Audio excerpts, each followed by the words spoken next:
Wow, look at that light off there in the background. I think it's going to be a nice little evening.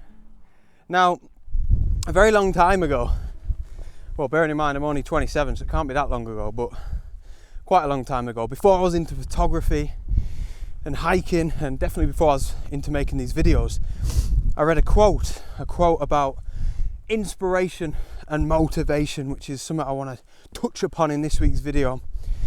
And I'm completely paraphrasing here. I've literally only remembered it on the walk up here, so I perhaps won't do it much justice. But the quote was something like, inspiration and motivation are the same as having a shower. In order for it to work, you must seek for it every single day. And to an extent, that's something I really, really do agree with. I don't think every day, but regularly.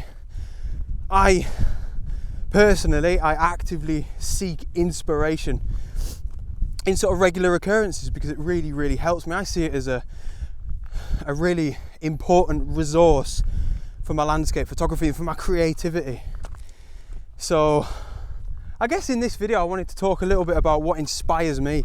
What inspires me to go out and shoot, you know, what inspires me to make these videos and what motivates me. And I don't think it's really ever something that I've talked about, you know, properly. So yeah, I hope to touch on it a little bit in this week's video because I think it's a really interesting topic. We're in Shropshire. I'm shooting local this week, and we're at a wonderful location called Stiper Stones. And this is somewhere I have been before, but I've never been here for photography, only on a sort of walk. And it's a beautiful location.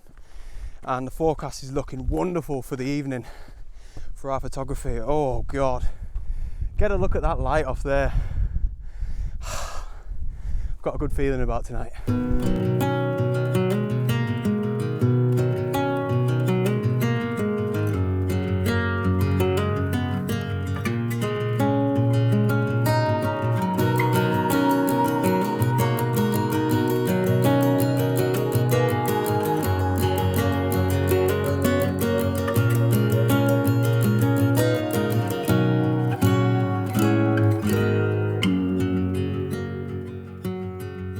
So I must admit, I did set up here quite frantically, although it didn't look like that on the video, to try and capture that light, that bit of fleeting light that you just saw in the B-roll there, but it went. Honestly, it lasted about 2 minutes. By the time I got set up, I had an idea in my mind, it was gone, way over in this direction somewhere. So unfortunately I missed it. However, I think there might be even better light to come within the next hour or so, fingers crossed. But I think I might take a shot here anyway, just because I'm set up. And this could be a composition I could return to within the next hour if the light gets better. It's actually looking really nice at the minute. It's still about an hour till sunset, but it's one of those, we've got this sort of bank of cloud right up there on the horizon, and as soon as the sun sort of dips below that, I think we're going to be blessed with some beautiful light. Fingers crossed anyway. But you can see here I'm set up in a portrait dimension. Now my plan was before to do a bit of a horizontal panorama to try and capture the scene, because the light was sort of painted across all of these hills here and it just looked beautiful. But I think the way I'm set up now, I'm just going to take one shot in portrait dimension, again, same as one of my images last week, but I think it works better in portrait because, well, for many reasons really. Left and right hand side, if I was going to shoot landscape, there's not really a lot else that I'd want to capture. I'd just be capturing more fields. And then we're looking in a westerly direction towards Wales, capturing some of the Welsh hills there, but it's quite a sort of thin narrow strip, if that makes any sense, of the most interesting part of the image in the background, and exactly the same for the sky. It's just sort of orange there, but on the left and right it's quite bleak, cloudy and uninteresting, so it's suited for portrait dimension perfectly in this instance. Now what I'm going to do here is actually up my ISO a little bit. I've got my 3-stop medium edge graduated ND filter on just to bring down that sky a bit, because we are shooting pretty much directly into the sun, even though it's behind some clouds. It's really, really bright. So I need a quicker shutter speed here, guys, because it's quite windy. Even though I'm on my tripod and everything's nice and sturdy, when I zoom in, using my 55-200 lens here, by the way, you can see there it's shaking a fair bit. Without upping my ISO, we're at about 1/8 of a second. It's too long of a shutter speed. It's going to capture some of that motion blur. So what I'm going to start with is bring my aperture down to f7.1. That'll give me a shutter speed of 1/20th of a second. So I'm going to up my ISO. Let's try 200. Let's see what shutter speed that'll give us. 1/40th. Let's go for ISO 400. It's kicking off here, guys. Right, that's giving me 1/100th of a second. So I'm going to grab that. The wind has actually died down a little bit there as well. Histogram's perfect. Nailed it there first time. I wasn't expecting that, but I got it. So it's not going to be the best image in the world. You know, we haven't got much light on the land, but I'm hoping that it's going to be a little bit of a lead-in to some shots within the next hour or so. But not a bad start in a beautiful location.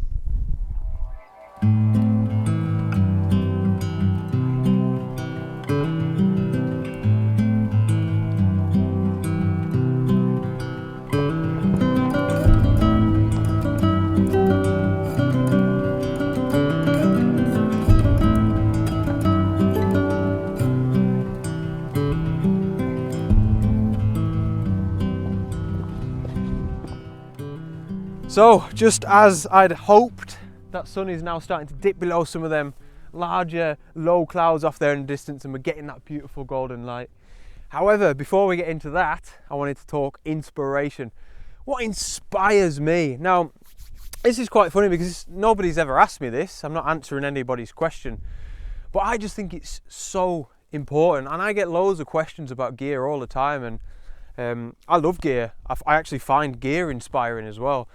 But for me, inspiration as a topic is way more important than gear. And you know, it doesn't matter what gear I've got in my bag, if I don't feel inspired, then I'm not going to go out and shoot. It's as simple as that. So for me, everything comes from inspiration, and that's why, like I mentioned in the introduction, it's something that I try and actively seek on a regular basis. Now, this evening is my first trip out of the year on a weekday after work.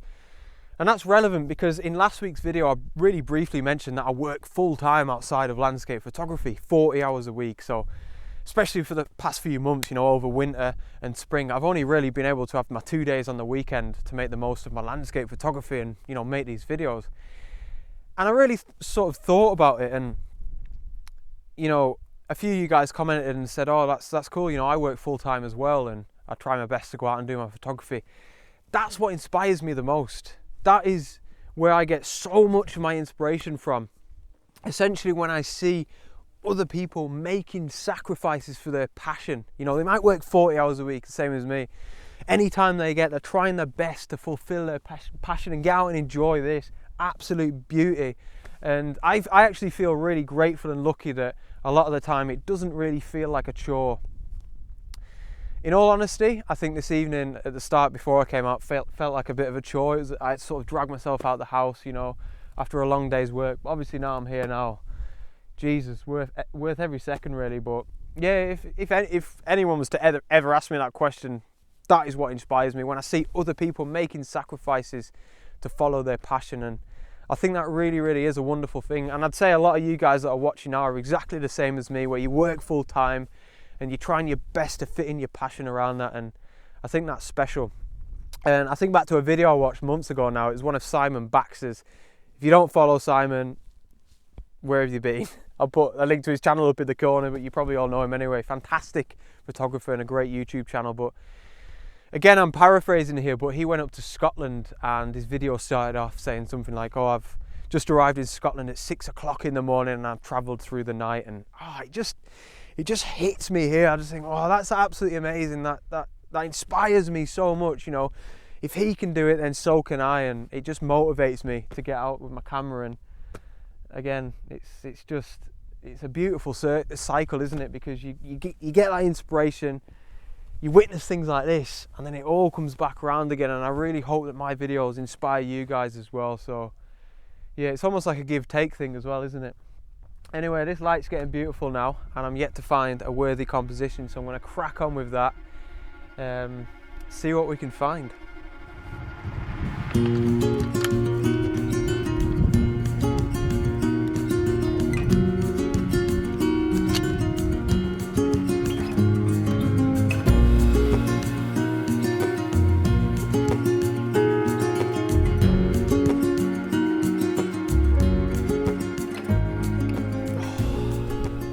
So it didn't really go as I'd hoped, to be honest. Not really at all. Before, when I was talking about that sun, how it was going to dip below them horizon clouds at some stage and start painting the landscape with beautiful evening golden light, and it did very briefly earlier, but since then too much cloud has come into the west, and it's pretty much gone in the wrong direction for us and just snuffed out the sunset altogether. We've still got a beautiful sky, but unfortunately we haven't got any light on the land, which is kind of what it's always disappointing, isn't it? Because you kind of pre-visualize what you think is going to happen, and then when it doesn't, you're like, oh God.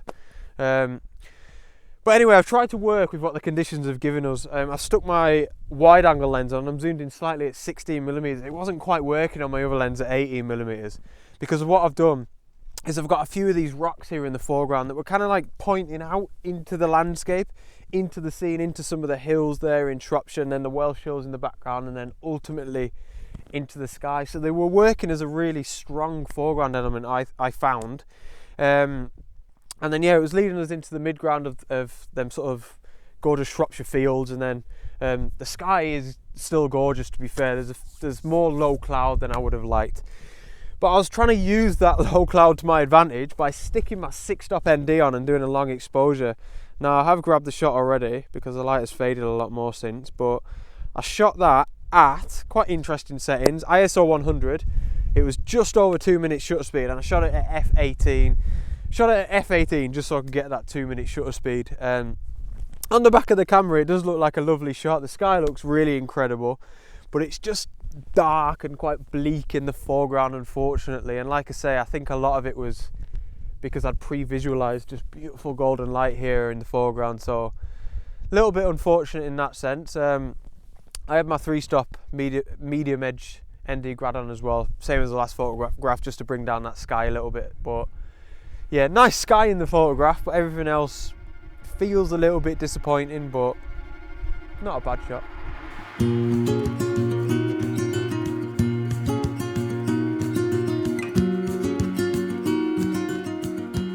So, as the sun sets over beautiful Shropshire, it is time for me to go home and go to bed. But I was just thinking there actually on the way back down, it'd be really awesome to hear from you guys. Please comment below this video and let me know what inspires you.